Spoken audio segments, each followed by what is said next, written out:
Pablo Escobar. On December 2nd, 1993, the world's most wanted drug lord made a mistake. After months in hiding, Pablo Escobar spent nearly an hour on the phone with his family from a safe house in Medellin. Escobar had become increasingly desperate during his final months, constantly moving between safe houses while his organization continued to collapse around him. Many of his closest allies had either been killed, arrested, or had turned against him. Colombian authorities were already monitoring communications across the city. Within minutes, his location was identified as police and special forces closed in. Escobar realized the hunt was over.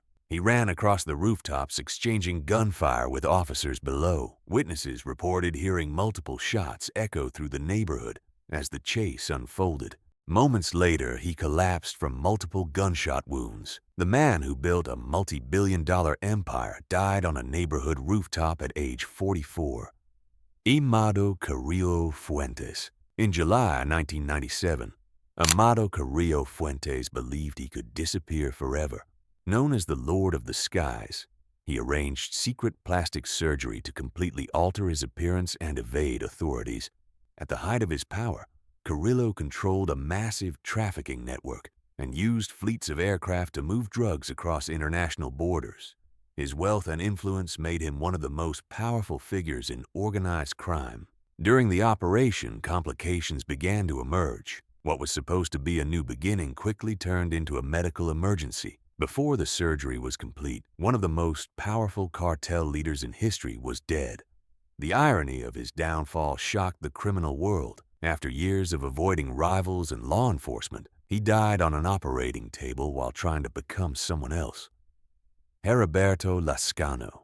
By October 2012, Heriberto Lazcano, founder of Los Zetas, had become one of Mexico's most feared criminals. Originally a member of Mexico's special forces, Lazcano used military tactics to transform Los Zetas into one of the country's most violent criminal organizations. While attending a baseball game in a small town, authorities unexpectedly tracked his movements. Unlike many cartel leaders who hid behind layers of security, Lazcano was reportedly moving with only limited protection that day. Hours later, Mexican Marines moved in. A fierce gun battle erupted and Lazcano was killed alongside an associate. But the strangest part came afterward. His body was taken to a funeral home, only to disappear when armed men arrived and stole the corpse. Even in death, Lazcano managed to evade authorities one final time.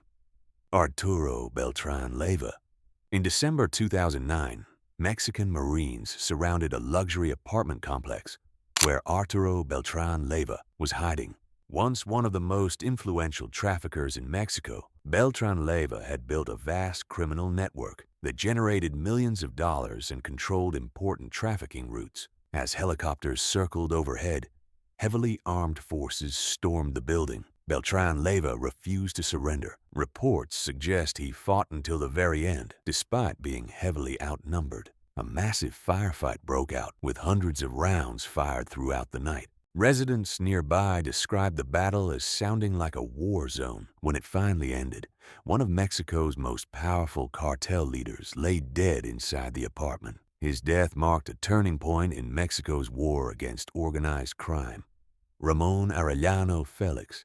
In February 2002, Ramón Arellano Félix was living on borrowed time. As one of the key leaders of the Tijuana cartel, he had spent years overseeing violent conflicts against rival organizations and law enforcement. His name was linked to numerous assassinations and bloody power struggles throughout the 1990s.